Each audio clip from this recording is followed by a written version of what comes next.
Hi, welcome to UA TV. ఆమె actor cum politician. నాడు ఎన్నో అద్భుతమైన చిత్రాల్లో నటించి ఆ తర్వాత రాజకీయాల్లో రాణించారు. ఎందుకో ఆమె ఈ మధ్య ఏ వేదికపై కనిపించడం లేదు. అటు సినిమాల్లోనూ ఇటు రాజకీయాల్లోనూ ఆమె సైలెంట్ అయ్యారు. దీంతో ఆమె రాజకీయ అడుగులు తడబడ్డాయా? సినిమాల్లో సెకండ్ ఇన్నింగ్స్ కలిసి రావడం లేదా? విజయశాంతిని ఎవరు ప్రోత్సహించడం లేదా?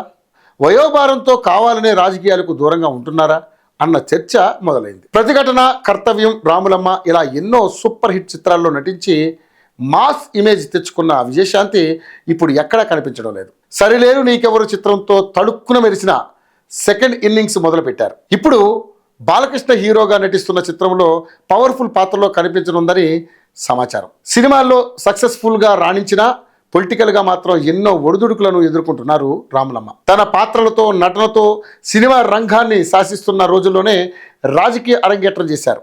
బీజేపీ పార్టీలో చేరారు. ఆ తర్వాత జరిగిన రాజకీయ పరిణామాల్లో భాగంగా బీజేపీకి గుడ్ బై చెప్పారు. తల్లి తెలంగాణ పార్టీ స్థాపించి ప్రత్యేక రాష్ట్రం కోసం ఉద్యమ బాట పట్టారు. తెలంగాణ ఉద్యమ కాలంలో పార్టీని అప్పటి టీఆర్ఎస్లో విలీనం చేశారు. అప్పటి టీఆర్ఎస్ నుంచి మెదక్ లోక్సభ సభ్యురాలుగా విజయం సాధించారు. తెలంగాణ బిల్లు పార్లమెంట్లో పెట్టిన సందర్భంలో ఆమె బీఆర్ఎస్ నుంచి లోక్సభలో ఉన్న ఏకైక ఎంపీ. ఆ తర్వాత కేసీఆర్ ఆమెను పార్టీ నుంచి పక్కన పెట్టడంతో వెంటనే విజయశాంతి కాంగ్రెస్ పార్టీలో జాయిన్ అయ్యారు. 2018 ఎన్నికల్లో కాంగ్రెస్ ప్రచార కమిటీ చైర్మన్గా బాధ్యతలు స్వీకరించారు. మళ్ళీ రాజకీయాల్లో టర్న్ తీసుకుని యాక్టివ్ అయ్యారు. 2019 ఎన్నికలు ముగిసిన వెంటనే మళ్ళీ బీజేపీ గూటికి చేరుకున్నారు. మునుగోడు ఉప ఎన్నిక ముందు వరకు బీజేపీ జాతీయ కార్యవర్గ సభ్యురాలుగా బాధ్యతలు నిర్వహించారు. మునుగోడు ఉప ఎన్నిక ముగిసిన వెంటనే ఆమె మళ్ళీ కాంగ్రెస్ పార్టీలో చేరారు. హస్తం పార్టీలో చేరిన తర్వాత ఆమెకు పెద్దగా ప్రయారిటీ మాత్రం దక్కలేదు. పార్టీ నేతలు ఆమెను ఎవరూ పట్టించుకున్న దాఖలాలు కూడా లేవు.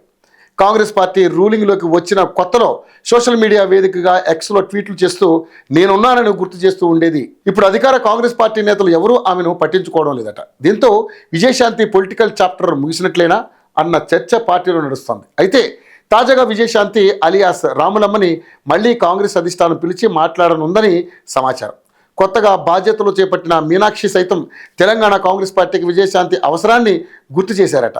గత ఎన్నికల్లో ఆమె పార్టీకి అందించిన సేవల్ని పార్టీ గుర్తించిందని, త్వరలో రాములమ్మకు పార్టీలో మంచి పదవి ఇవ్వనున్నట్లుగా పొలిటికల్ సర్కిల్స్లో వార్తలు వినపడుతున్నాయి. 2023 అసెంబ్లీ ఎన్నికలకు ముందు బీజేపీకి గుడ్ బై చెప్పి మళ్ళీ తిరిగి కాంగ్రెస్లో చేరారు. హస్తం పార్టీలోనే ఉన్నా ఆమె ప్రస్తుతం యాక్టివ్గా కనిపించడం లేదు. దీంతో రాములమ్మ ఎక్కడ అంటూ కొత్త ఇన్ఛార్జ్ మీనాక్షి నటరాజన్ ఫోకస్ పెట్టారట. అయితే రాములమ్మకు మంత్రి పదవి దక్కనున్నట్లుగా సమాచారం. పార్టీలో ఏం జరుగుతోంది, ఎవరి పనితీరు ఏంటని దానిపై వరుస సమీక్షలు నిర్వహిస్తున్నారు. అయితే ఫైర్ బ్రాండ్ విజయశాంతి గురించి కూడా మీనాక్షి ఎంక్వైరీ చేశారట. ఆమె పార్టీకి ఎందుకు దూరంగా ఉంటున్నారు, ఎందుకు ఆమె పార్టీ కార్యక్రమాల్లో పాల్గొనడం లేదని పార్టీ నేతలను ప్రత్యక్షంగా అడిగి తెలుసుకుంటున్నారని తెలుస్తోంది. విజయశాంతి లాంటి సీనియర్ నాయకురాల్ని పార్టీ సరిగ్గా ఉపయోగించుకోవడం లేదన్న ఫీడ్బ్యాక్ వచ్చిందట. విజయశాంతి లాంటి నాయకుల సేవలు పార్టీకి ఎంతో ముఖ్యమని మీనాక్షి నటరాజన్ తన మనసులో మాట చెప్పారట. ప్రభుత్వం అమలు చేస్తున్న పథకాలకు ప్రచారం కల్పించడం, ప్రతిపక్షాల విమర్శలకు కౌంటర్ చేయడం లాంటివి విజయశాంతి లాంటి వాళ్ళు సమర్థవంతంగా చేయగలరని మీనాక్షి భావిస్తున్నారట. దీంతో మళ్ళీ పార్టీకి విజయశాంతిని దగ్గర చేసే చర్యలపై దృష్టి పెట్టాలనే చర్చ జరుగుతోంది. ఆమె ఎక్కడున్నా సరే టచ్లోకి వెళ్లాలని కాంగ్రెస్ పార్టీలోని ఒక నేతని ఆదేశించారని సమాచారం. త్వరలోనే విజయశాంతి నివాసానికి స్వయంగా వెళ్ళి ఆమెతో మాట్లాడాలని డిసైడ్ అయ్యారట మీనాక్షి. అదే ఇప్పుడు తెలంగాణ రాజకీయాల్లో ఆసక్తికర చర్చకు దారితీస్తోంది.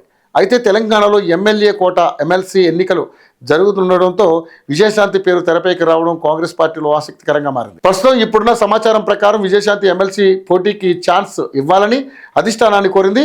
పార్టీ కోసం తాను చేసిన త్యాగాలను పరిగణలోకి తీసుకోవాలని, తనకు ఎమ్మెల్సీ సీటు ఇవ్వాలని ఇప్పటికే విజయశాంతి కాంగ్రెస్ జాతీయ అధ్యక్షుడు మల్లికార్జున ఖర్గేని కలిసి విజ్ఞప్తి చేశారని వార్తలు జోరందుకున్నాయి. ఒకవేళ విజయశాంతికి మండలిలో అవకాశం వస్తే ఆమెకు హోంమంత్రిత్వ శాఖని కట్టబెట్టే అవకాశం ఉందని తెలంగాణ కాంగ్రెస్లో సీరియస్గా చర్చ నడుస్తుంది.